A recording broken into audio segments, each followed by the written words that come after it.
Hello friends, welcome to Mittal's kitchen. તો આજે આપણે ખૂબ જ ટેસ્ટી એવા લાડુની રેસીપી જોવાના છે, જે રવા અને કોપરાથી બને છે. તો ચાલો આપણે એ રેસીપી સ્ટાર્ટ કરીએ. તો આપણે એક મોટા બાઉલની અંદર આપણે એક મોટી વાડકી જેટલો ઝીણો રવો આવે છે એ લેવાનો છે.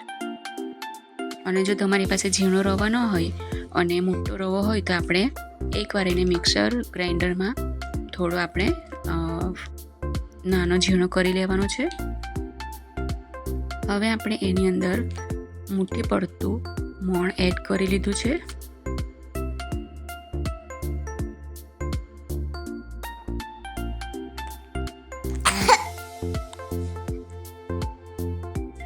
હું એ હમણાં તેલનું મોણ લીધું છે, તમે ઘીનું પણ લઈ શકો છો.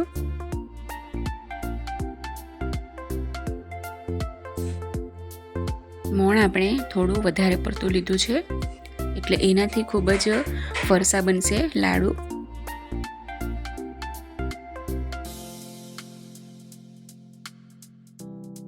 હવે આપણે થોડું થોડું પાણી લઈને લોટ બાંધી લેવાનો છે.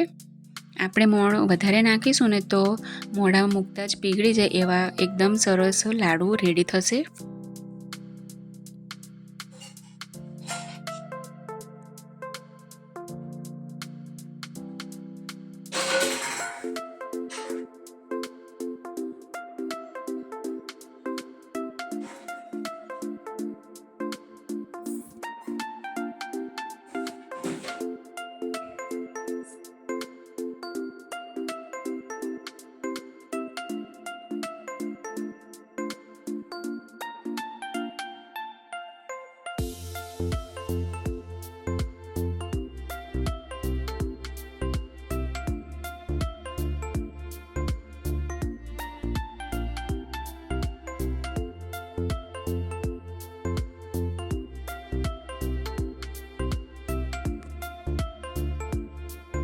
તો હવે લોટ બંધાઈને રેડી થઈ ગયો છે. તો આપણે એને 10-15 મિનિટ માટે રેસ્ટ આપીશું.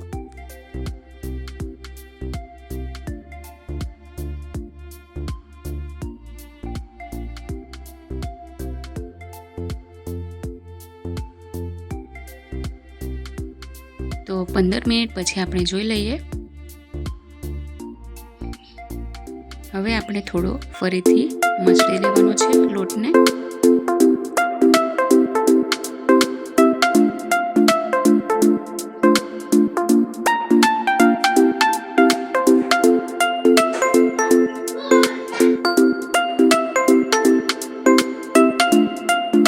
આવી રીતે આપણે બધા મુઠિયાને રેડી કરી લેવાના છે.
છે.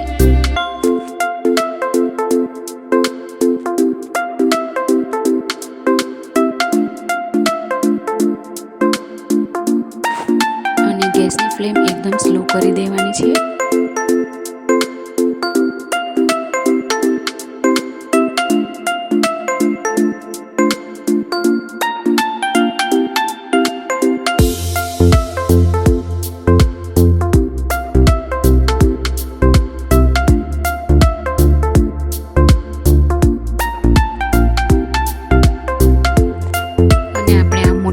તરત નથી ફેરવવાના, થોડી વાર પછી જ ફેરવવાના છે.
જા કાનંતા ગઈ આવો હવે, એ આવી હવે રમવા.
હવે આ મુઠિયાને ઠંડા થવા દેવાના છે અને આવી રીતે પહેલાં આપણે તોડી લઈશું, પછી બરાબર ઠંડા થવા દેવાના છે.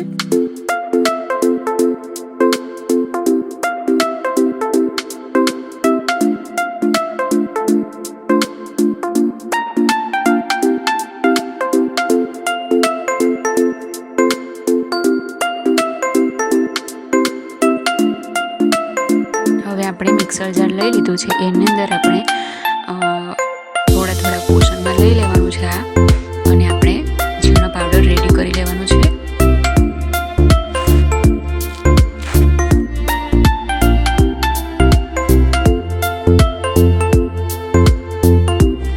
અને સાથે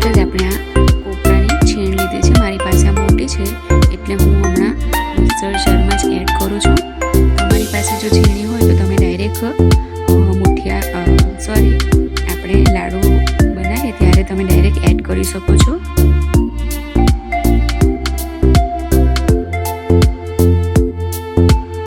તો હવે આ ઝીણો આપણે પાવડર રેડી કરી લીધો છે એ આપણે એક બાઉલમાં કાઢી લઈશું। અને હવે બીજું થોડું જે બાકી હતું એને પણ આપણે ફરીથી પાવડર રેડી કરી લઈશું।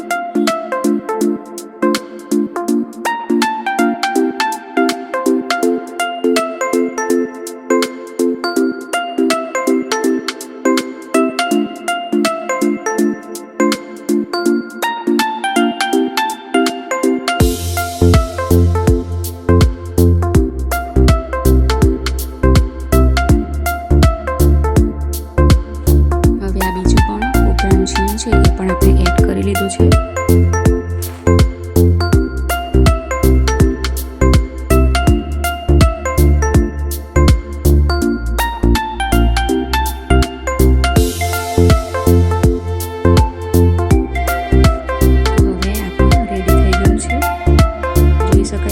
સરસ એવો એક સરખું ઝીણો પાવડર રેડી થઈ ગયો છે જેને આપણે ચાળવાની પણ જરૂર નથી।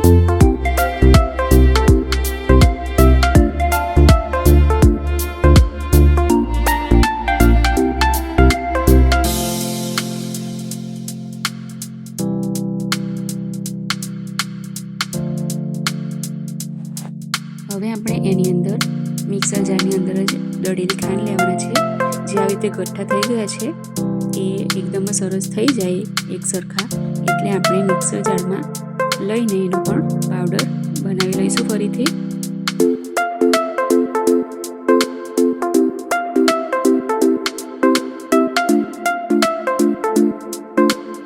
તો હવે રેડી છે એ પણ આપણે એડ કરી લેવાનું છે। જે વાટકીથી આપણે રવો લીધો હતો 1 વાટકી જેટલો એની જ આપણે પોણી વાટકી જેટલું આ દળેલી ખાંડ લીધી છે। એ જ વાટકીનું માપ રાખવાનું છે આપણે।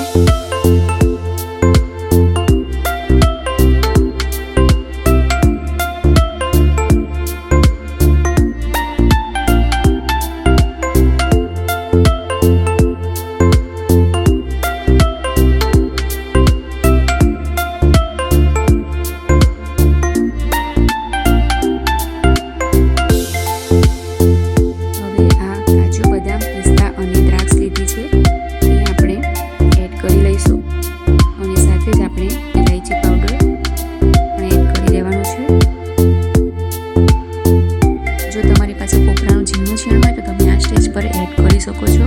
આપણે મિક્સર જારની અંદર જ એડ કરીને એનો પાવડર રેડી કરેલો હતો।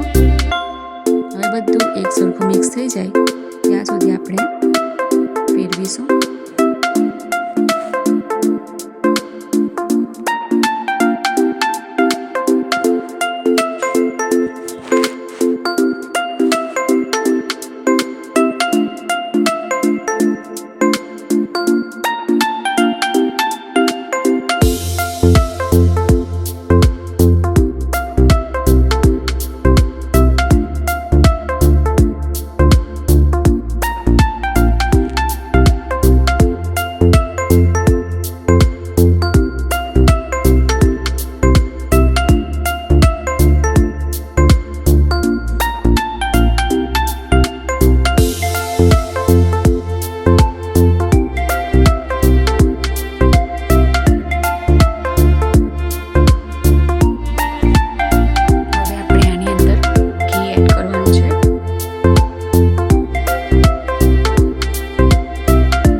ટોટલ આપણને લગભગ અડધી વાટકી જેટલું જ આપણને ઘી આમાં જોઈશે।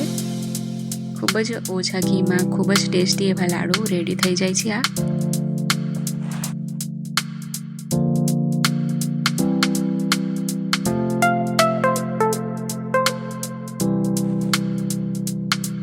હવે આપણે બીજું થોડું ઘી એડ કરવાનું છે।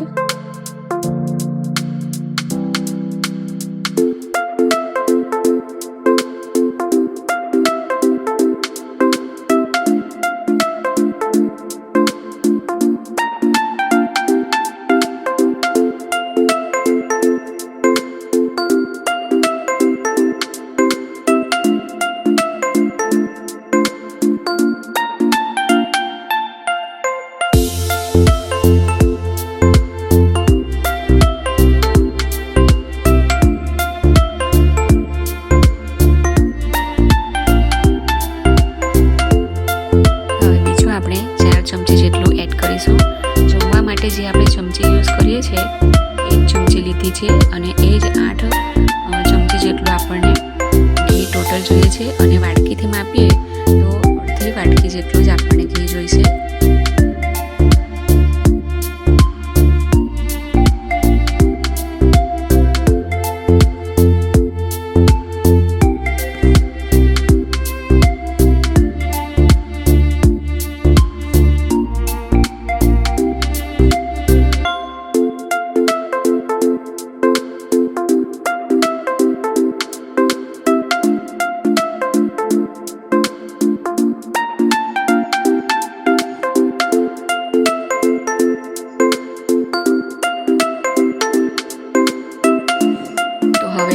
રેડી થઈ ગયો છે. હવે આપણે એના મીડિયમ સાઈઝના લાડુ રેડી કરીશું.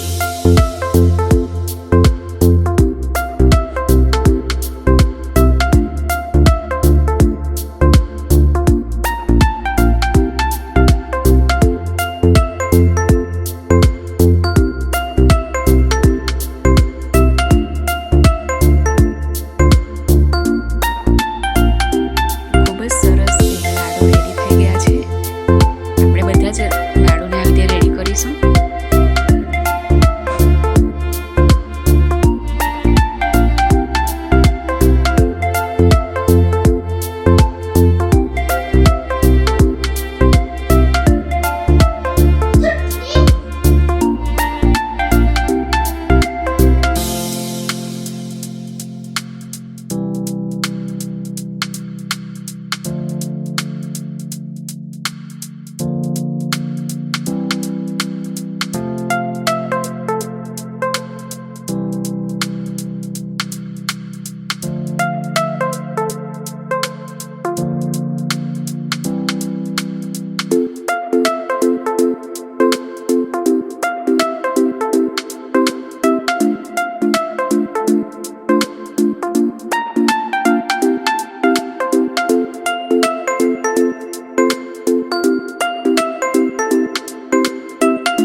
સરસ એવા લાડુ આપણા રેડી થઈ ગયા છે.